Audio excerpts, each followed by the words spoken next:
So we're here for the first development day between Aurora players and the London-based folk and klezmer band Shikoya for a concert that we're doing as part of Aurora's New Moves series.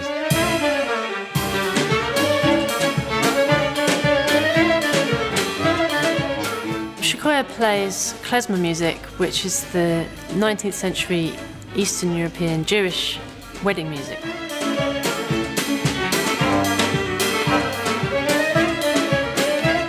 Well, for me, klezmer music, which is Jewish music, specifically, is about emotion and how one expresses that emotion.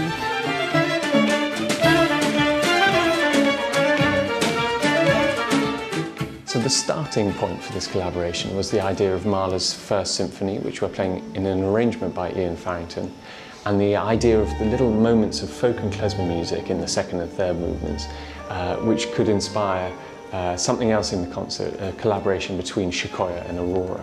Well, the decision to couple Mahler with klezmer was a brilliant one because Mahler's music encompasses so many different styles, and particularly in the First Symphony, there's a good deal of klezmer music, and it's been much talked about, but I'm not sure that people have ever really put the two styles side by side. The techniques which clarinet players and klezmer use are quite different specific techniques than a lot of classical clarinet players are used to.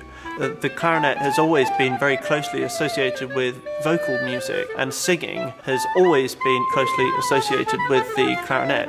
So it's really interesting in klezmer how that tradition is channeled in a completely different way. For Mozart, the clarinet was a singing instrument, and in the same way, even now, that vocal quality is still in clarinet klezmer music.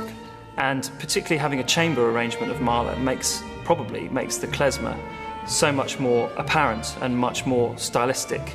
And hopefully by putting the two styles immediately next to each other, Mahler's music will become much more kind of alive, the influences will become much more apparent, and the klezmer much more real and true.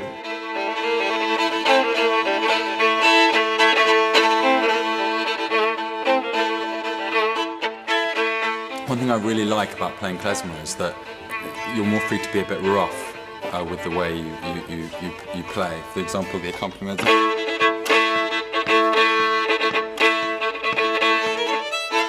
You can dig in a bit more, being a bit more crunchy, and actually sounds really great when everyone's sort of playing in that style. And more Hungarian folk music sort of style. Yeah.